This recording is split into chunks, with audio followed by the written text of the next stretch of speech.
GamingBolt presents 15 games to play if you love GTA 5 and are looking forward to GTA 6. When Grand Theft Auto 3 first released in 2001, it inspired a wave of wannabes and clones trying to cash in on the open-world sandbox craze. As years have gone by, there have been plenty of games that offer pretty decent alternatives to Rockstar's signature formula. So here are 15 other games to play if you love the Grand Theft Auto series. Saints Row the Third. Saints Row 4 may be better for some, but it went a little too far into the superhero genre. Plus, it was originally an expansion for Saints Row the Third. The third game is when the series truly came into its own, with absurd twists on side missions, a bombastic storyline, sympathetic characters, and all kinds of awesome set pieces. It was also funny, without being downright infuriating, like, Agents of Mayhem? Sleeping Dogs. Though it's set in an open world and has its share of side quests, Sleeping Dogs is clearly paying tribute to more than just Grand Theft Auto. The combat is akin to Batman Arkham City, but more visceral. The shooting involves bullet time, and there are even shooting sequences in cars that are handled far better than GTA. And the Infernal Affairs vibe from the whole story is slick. Sleeping Dogs is definitely one of the best open-world action games out there, despite releasing in 2012. LA Noire.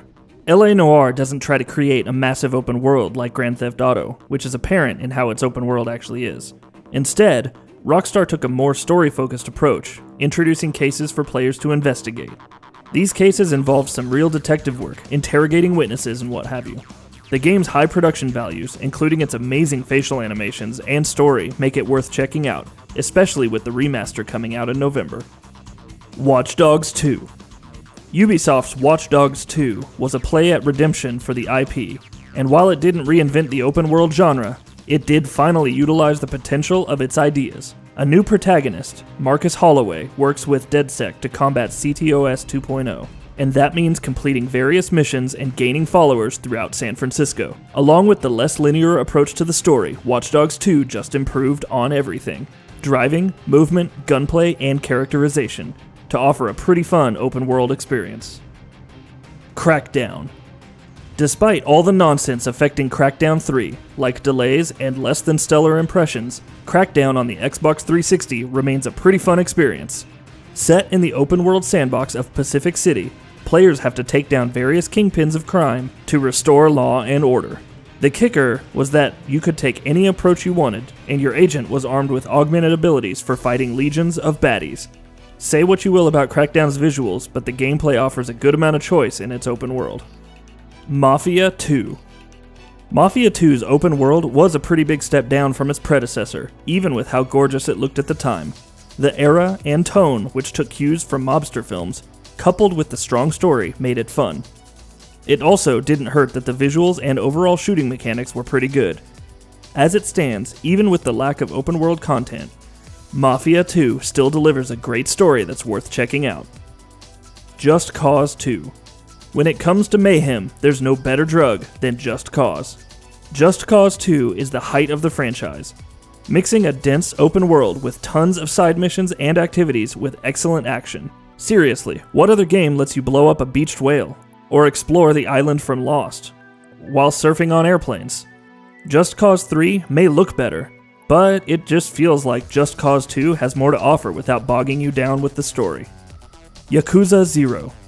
The Yakuza series is often called the spiritual successor to Shenmue, with its open world, realistic depiction of Japan, and its culture and brutal melee combat. However, the series has come into its own over the past decade, especially with the epic action of Yakuza 0. Though it doesn't have the enormous scale of GTA 5, Yakuza 0 makes up for it with superior battles, an involving story about friendship, and in-depth side missions. Bully. For a game that could be described as GTA but set in a school, there's a lot more to enjoy in Bully. Aside from the compelling story, which can be pretty hilarious at times, Bully challenged players to attend class and pick up new abilities, rise up through various school cliques. It was pretty cool at times to learn how to make explosives from chemistry, or avoid authorities by getting better at English. Don't worry though, because there's a fair amount of fisticuffs and underground fighting to engage in. Red Dead Redemption. If there was ever a game that eclipsed the acclaim that GTA has received, it would be Red Dead Redemption. Not only does it introduce a large open world set in the Wild West to explore, but the story of John Marston is one of the greatest ever told, especially the ending. Red Dead Redemption offers all kinds of activities like hunting, taking on bounties, avoiding marshals, robbing trains, and taming wild horses. Now, let's see how Red Dead Redemption 2 can measure up. The Saboteur.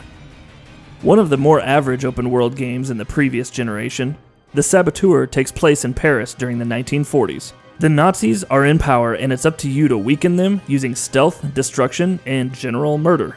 The Saboteur also featured an interesting mechanic, where the world was portrayed in black and white until you liberated an area in question, thus restoring the color to it. Despite the lack of polish, lame voice acting, and uneven visuals, the Saboteur still offered its own brand of dumb fun. SCARFACE, The World Is Yours. Speaking of dumb fun, we have SCARFACE, The World Is Yours. Not only does it change the ending of the film and see Tony Montana survive, but it's all about excessive amounts of violence. It does introduce some interesting elements though, like having to launder money, keeping track of cop heat and gang heat, and much more. Sure, it's repetitive. The overall world has limited roots and there's plenty of wanton violence and profanity, but it is fun in its own way. True Crime Streets of LA. True Crime Streets of LA released close to Grand Theft Auto 3 and was thus dismissed as a knockoff. However, it featured quite a few things to set it apart. Besides playing as a cop, who could either commit atrocities or be an upstanding officer, thus leading to different endings, there was a stronger combat component and stealth sections. Los Angeles was impressively rendered as well, but a poor camera, clipping issues, and a lack of polish ensured that True Crime Streets of LA remained a niche game. Infamous 2. Sucker Punch's Infamous was a fairly solid open-world superhero title when it released, and introduced a karma meter for players to unlock new abilities based on how good or bad they were.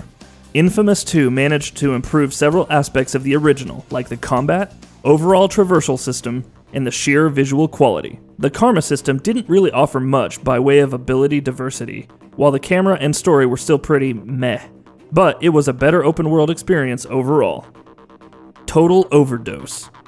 Imagine GTA, but through the eyes of Robert Rodriguez. That's Total Overdose, a third-person shooter with an open world where you shoot and blow things up. There's a definite B-movie vibe to the game's story and violence, especially as you learn loco moves for dispatching large groups of enemies. Total Overdose doesn't possess the best story, graphics, or controls, and may not even hold up all that well today, but its mindless action sure does have some appeal. And that'll be about it for this one. If you guys like what we're doing at GamingBolt, please consider subscribing to our channel, and I'll see you guys on the next video.